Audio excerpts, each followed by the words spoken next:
The Oceanist. I have a cold. I've gone the entire winter without one.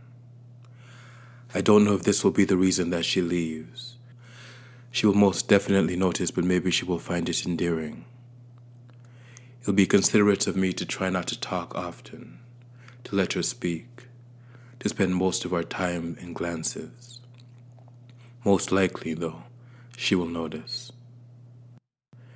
She will ask me whether we can go ashore, build a fire, and have supper on the rocks. She doesn't know that if she leaves the cabin, fireflies can injure her and mosquitoes will land on latex skin like any other.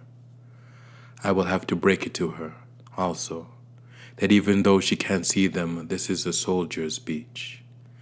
They have been watching us during their cigarette breaks. They only humor me in my vessel because I seem to them an old, salt and peppered madman that only has his ocean and his doll. Even if they never speak of it or write it down, they've convinced themselves that only looking at me, only noticing me makes them authors, and by being authors they are not soldiers but better. They've loved Hemingway's life, but they don't know that all oceanists hate Hemingway.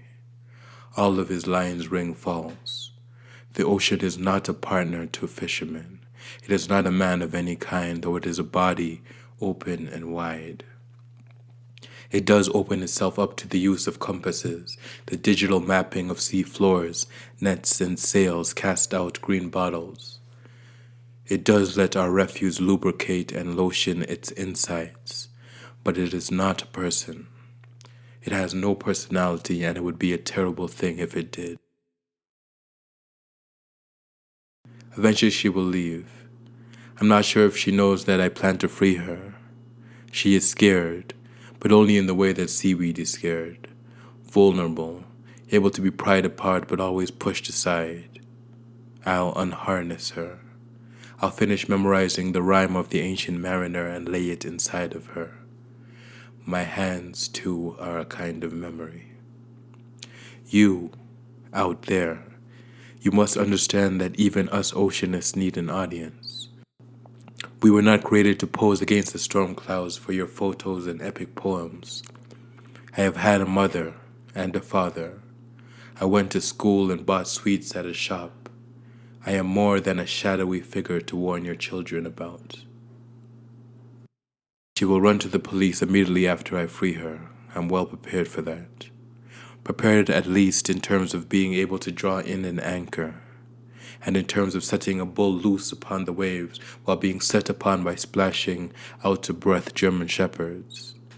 You cannot catch a man of the ocean, not even in speedboats. I sound like them. The sea and the land are very different. Even non-writers know this. There are different laws. The jurisdiction of the stunted imagination ends somewhere on the surf. This vessel recognizes no law, no maritime law, no international anything. Sailors have always been the only anarchists. Once there is law, there is no longer sailing, only the movement of cargo. This must be what they think of her. Cargo, a single unit, a pile of rubber, stood up in the moonlight dressed in an evening gown by a madman. Hey, do you want to be released? Of course, there is no response. This is why if I bring her out to the town, people will say that she is dead or that she is not alive. You see what they did to Lars and the real girl. They made Lars run around like Forrest Gump. There is no love that land people will not pathologize. They say sex dolls are not people. There are no sex dolls. There are dolls and the oversexed town, or undersexed, or just a world where an attractive, motionless woman cannot be associated with anything other than sex and possession. Their motionless women are on billboards by highways and their men find a way to mount them and vandalize them. We have not expanded our horizons, we humans. There is no such thing as inorganic matter. Between consciousness and the unconscious there is a fluidity. They should watch the old Twilight Zone episode where the man is locked up on a prison planet galaxies away and is given a lady robot for comfort only to have her taken away. And even though she, or it, was an invention, his tears were real and human, and so were hers. And so would be mine if they shot her in the head like they did that robot. Savages.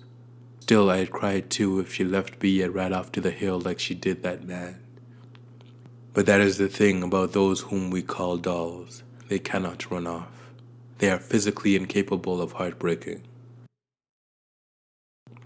So tell me, don't we who love dolls see something new about the evolution of the human spirit?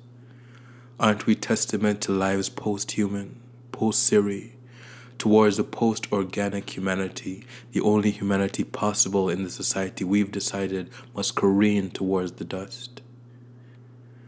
My evening-gowned love is better than the volleyball who left that guy in Castaway. Wilson ran. It's funny how so many of these lonely love stories are set in or near the ocean.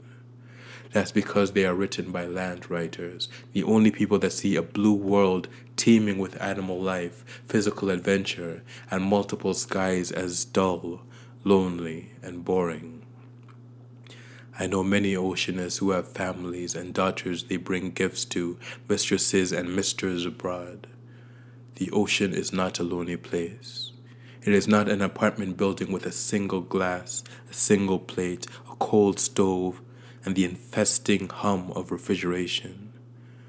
The ocean is where real men go that have courage enough to snap out of that world. Women too. People who are brave enough to love differently, to see the glossy, admittedly inexpertly done makeup of an adult doll and know that love does not require sentience. That its best moments are still, or in a falling beyond language. The best of all love is a love that requires no reply. Wait, I think she's waking up.